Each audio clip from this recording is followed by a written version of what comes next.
Hi అండి, అందరికీ నమస్తే. ఈరోజు మన ఛానల్లో కూరల కోసం చిట్టి మినప వడియాలు ఎలా పెట్టుకోవాలో చేసి చూపిస్తాను. నేను చెప్పిన ప్రాసెస్లో వీటిని పెట్టినట్టయితే సంవత్సరం అంతా పాడవకుండా నిల్వ ఉంటాయి. ఓకే ఫ్రెండ్స్, ఇప్పుడు ప్రాసెస్ స్టార్ట్ చేద్దాం. నేను ఈ వడియాలు పెట్టుకోవడానికి 1 కప్పు మినపగుళ్ళు తీసుకుని వడియాలు పెట్టే ముందు రోజు నైటే నానబెట్టి పెట్టుకున్నాను. ఎప్పుడు వడియాలు పెట్టినా మినపప్పు ముందు రోజు నైటే నానబెట్టుకోండి, అప్పుడే వడియాలు గుల్లగా వస్తాయి. నానిన మినపప్పుని శుభ్రంగా కడిగి గ్రైండర్లో వేసుకుని వాటర్ లేకుండా బాగా గట్టిగా రుబ్బుకోవాలి. గ్రైండర్లో కాకుండా మిక్సీలో వేసుకున్నట్టయితే వడియాలు గట్టిగా వచ్చేస్తాయి. ఇలా గ్రైండర్లో రుబ్బిన పిండితో వడియాలు పెట్టుకుంటే అవి చాలా గుల్లగా ఉంటాయి. ఫ్రెండ్స్, చూసారు కదా, మనం గారెల కోసం పిండి ఎలా రుబ్బుకుంటామో అదే విధంగా గట్టిగా రుబ్బాలి. పలుకు లేకుండా బాగా సాఫ్ట్గా ఉండాలి. అలా పిండి నలిగిన తర్వాత అదంతా ఒక గిన్నెలోకి తీసుకుని ఇప్పుడు వడియాలు పెట్టుకోవడం కోసం పాల ప్యాకెట్ కవర్ కానీ లేదా పైపింగ్ బ్యాగ్ కానీ తీసుకుని దీనిలో సరిపడినంత పిండి పెట్టుకోవాలి. ఫ్రెండ్స్, ఈ పిండిలో సాల్ట్ కానీ వేరే ఏ ఇంగ్రీడియంట్ వేయకూడదు. ఎందుకంటే ఇవి కూరల కోసం పెట్టుకుంటున్నాం కదా. వడియాలు కూరలో వేసినప్పుడు కూరలో ఉండే సాల్ట్ మొత్తం అవి పీల్చుకుంటాయి. అది సరిపోతుంది. మళ్ళీ ప్రత్యేకంగా వడియాలు పెట్టేటప్పుడు మాత్రం సాల్ట్ వేయనవసరం లేదు, గుర్తుపెట్టుకోండి.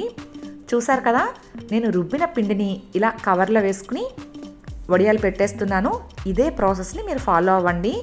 కవర్లో వేసిన తర్వాత టైట్గా చుట్టి ఇప్పుడు చాలా చిన్నగా కట్ చేసుకోవాలి. పెద్ద సైజులో కట్ చేసుకుంటే వడియాలు పెద్దగా వచ్చేస్తాయి. ఇలా నేను వీడియోలో చూపించిన విధంగా ఇలా చిన్న చిన్నగా వడియాలన్నీ పెట్టుకోవడమే.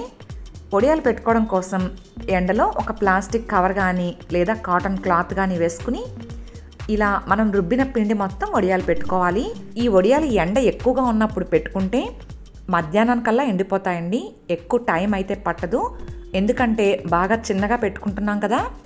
ఇవి పెట్టేటప్పుడు ఇంకొకరు హెల్ప్ తీసుకుంటే తొందరగా అయిపోతుంది, లేదంటే కొంచెం ఎక్కువ టైం పడుతుంది. ఫ్రెండ్స్, చూసారు కదా, రుబ్బుకున్న పిండి మొత్తం ఇలా వడియాలు అయితే పెట్టేశాను. ఇవి మధ్యాహ్నం అయ్యేసరికి ఆల్మోస్ట్ ఎండిపోయాయి.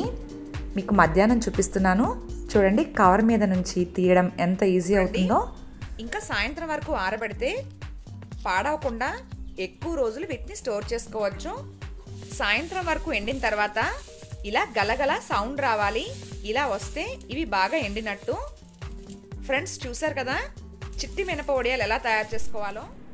వీటిని ఏదైనా గాలి వెళ్ళని గాజు సీసాలో కానీ లేదా ప్లాస్టిక్ కంటైనర్లో కానీ వేసుకుని స్టోర్ చేసుకుంటే సంవత్సరం అంతా పాడవకుండా ఉంటాయి.